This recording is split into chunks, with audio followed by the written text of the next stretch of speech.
പൊട്ടലും ചീറ്റിലും ഒക്കെ നിങ്ങളുടെ മനസ്സിലേ ഉള്ളൂ. പൊട്ടലും ചീറ്റിലൊക്കെ നിങ്ങളുടെ നാവിലേ ഉള്ളൂ, നിങ്ങളുടെ മനസ്സിലേ ഉള്ളൂ. അതൊന്നും കമ്മ്യൂണിസ്റ്റ് പാർട്ടിക്കകത്തില്ല. സഖാവ് മുകുന്ദൻ പ്രസ്താവന ഞാൻ ശ്രദ്ധിച്ചു. ഞങ്ങൾ മുകുന്ദനെ ഒരിക്കലും ശത്രുവായിട്ട് കാണില്ല. മുകുന്ദന് പറയാനുള്ള ഏത് കാര്യവും പാർട്ടി കഴിഞ്ഞു, സഖാവിനെ പോലെ കഴിഞ്ഞു.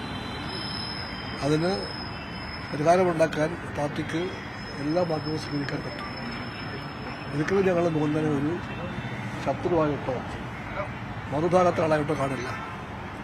ഇത്രയും വർഷം മുകുന്ദൻ സ്നേഹിച്ച പാർട്ടിയെ എന്തെങ്കിലും പേരിൽ തള്ളിപ്പറയുമെന്നോ ശത്രുവളയത്തിലെ ഒരു ആളായിട്ട് മുകുന്ദൻ മാറുമെന്നോ ചിന്തിക്കാൻ പാർട്ടിക്കാരുന്നില്ല. എല്ലാ തലങ്ങളിലും കമ്മ്യൂണിസ്റ്റ് പാർട്ടി മുകുന്ദനെ കാണാനും കേൾക്കാനും സംസാരിക്കാനും ഒരുക്കമായിരിക്കും, എല്ലാ തലങ്ങളിലും. ഒപ്പം തന്നെ പാർട്ടിക്കൊപ്പം തന്നെ സി മുകുന്ദൻ ഉണ്ടാകും എന്ന് നേതൃത്വം കരുതുന്നു. ഇതിനപ്പുറം എന്താ പറയേണ്ടത്? അതൊക്കെ ചിലപ്പോൾ ആ നിമിഷത്തിന്റെ ഒരു ഉച്ചപത്തൽ പറയുന്നതായിരിക്കും. അന്ന് കമ്മ്യൂണിസ്റ്റ് പാർട്ടിക്കകത്തില്ല, ഉണ്ടാകുകയില്ല. രമേശ് ചെന്നിത്തല അദ്ദേഹത്തെ ഇന്നലെ ഫോണിൽ ബന്ധപ്പെട്ടു. കോൺഗ്രസിനകത്ത് അവർക്കെല്ലാം ആരെയും വിളിക്കാമല്ലോ. അത് നമ്മൾ തടസ്സപ്പാട് CC3 രണ്ടാമതൊരു ടൈം കൊടുക്കാതിരുന്നത് എന്താ? അതൊക്കെ പാർട്ടിക്ക് വിട്ട് തരിക. അതൊക്കെ അല്ല, എന്നാലും അതൊരു യുക്തമായ ന്യായീകരണം പാർട്ടിക്ക് വിട്ട് തരിക. ഇനിയൊരു പുനർവിചിന്തനം ഉണ്ടാകുമോ? അതൊന്നും ഉണ്ടാവില്ല. ഞങ്ങളെ മൂന്നിനോട് സംസാരിച്ചോളാം. അത് നിങ്ങൾ മുഖേനല്ല. ഒന്നുമില്ല. ഇതൊക്കെ നിങ്ങളുടെ മനസ്സിലേക്ക് കാണും. മനസ്സിലേക്ക് കാണുന്നത്. കാരണം ഈ പേയ്മെന്റ് സീറ്റ് എന്ന ആരോപണം അതിനെപ്പറ്റി ഞാൻ അജിത്തെ ഞാൻ പറഞ്ഞു കഴിഞ്ഞല്ലോ. ഇതിനെപ്പറ്റി പറയണ്ട. അതല്ല, പേയ്മെന്റ് സീറ്റ് ഒന്നും കമ്മ്യൂണിസ്റ്റ് പാർട്ടിക്കകത്തില്ല, ഉണ്ടാകുകയില്ല. അല്ല, ഈ പേയ്മെന്റ് സീറ്റ് എന്ന് പറഞ്ഞ ആരോപണം നേരത്തെ CPI ഒന്ന് പിടിച്ചുവച്ചതാണ്.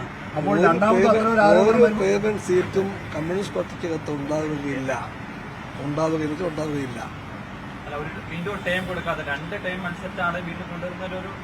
പാർട്ടിയുടെ ബന്ധപ്പെട്ട സമിതികളൊക്കെ 4 വർഷങ്ങളെ പരിശോധിച്ച് എടുക്കേണ്ട തീരുമാനമാണത്. ആ തീരുമാനം പൊതുവെ പാർട്ടിക്ക് സ്വീകാര്യമാണ്. ശരി. ഈ പൊട്ടലും ചീറ്റിലും ഒക്കെ നിങ്ങളുടെ മനസ്സിലേ ഉള്ളൂ. പൊട്ടലും ചീറ്റിലൊക്കെ നിങ്ങളുടെ നാവിലേ ഉള്ളൂ, നിങ്ങളുടെ മനസ്സിലേ ഉള്ളൂ. അതൊന്നും കമ്മ്യൂണിസ്റ്റ് പാർട്ടിക്കകത്തില്ല. സഖാവ് മുകുന്ദൻ പ്രസ്താവന ഞാൻ ശ്രദ്ധിച്ചു. ഞങ്ങൾ മുകുന്ദനെ ഒരിക്കലും ശത്രുവായിട്ട് കാണില്ല. മുകുന്ദന് പറയാനുള്ള ഏത് കാര്യവും പാർട്ടി കഴിഞ്ഞു, സഖാവിനെ പോലെ കഴിഞ്ഞു. അതിന് പരിഹാരമുണ്ടാക്കാൻ പാർട്ടിക്ക് എല്ലാ മാർഗവും സ്വീകരിക്കാൻ പറ്റും. ഒരിക്കലും ഞങ്ങൾ മുകുന്ദനെ ഒരു ശത്രുവായിട്ടോ മറുഭാഗത്തെ ആളായിട്ടോ കാണില്ല. ഇത്രയും വർഷം മുകുന്ദൻ സ്നേഹിച്ച പാർട്ടിയെ എന്തെങ്കിലും പേരിൽ തള്ളിപ്പറയുമെന്നോ ശത്രുവളയത്തിലെ ഒരു ആളായിട്ട് മുകുന്ദൻ മാറുമെന്നോ ചിന്തിക്കാൻ പാർട്ടിക്കാരുന്നില്ല. എല്ലാ തലങ്ങളിലും കമ്മ്യൂണിസ്റ്റ് പാർട്ടി മുകുന്ദനെ കാണാനും കേൾക്കാനും സംസാരിക്കാനും ഒരുക്കമായിരിക്കും, എല്ലാ തലങ്ങളിലും.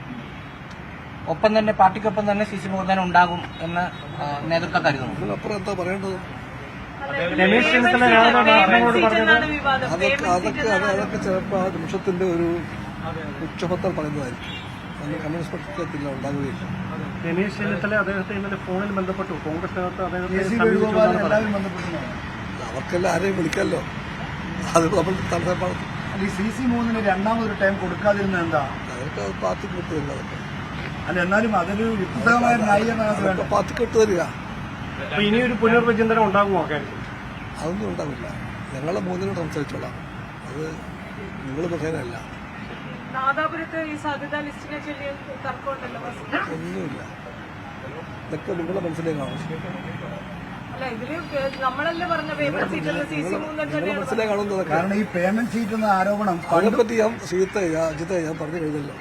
ഇതിനെപ്പറ്റി പറയണ്ട. അതല്ല, പേയ്മെന്റ് സീറ്റ് ഒന്നും കമ്മ്യൂണിസ്റ്റ് പാർട്ടിക്കകത്തില്ല, ഉണ്ടാകുകയില്ല. അല്ല, ഈ പേയ്മെന്റ് സീറ്റ് എന്ന് പറഞ്ഞ ആരോപണം നേരത്തെ CPI ഒന്ന് പിടിച്ചുവച്ചതാണ്.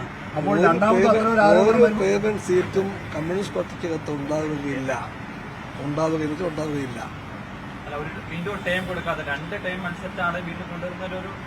പാർട്ടിയുടെ ബന്ധപ്പെട്ട സമിതികളൊക്കെ 4 വർഷങ്ങളെ പരിശോധിച്ച് എടുക്കേണ്ട തീരുമാനമാണത്. ആ തീരുമാനം പൊതുവെ പാർട്ടിക്ക് സ്വീകാര്യമാണ്.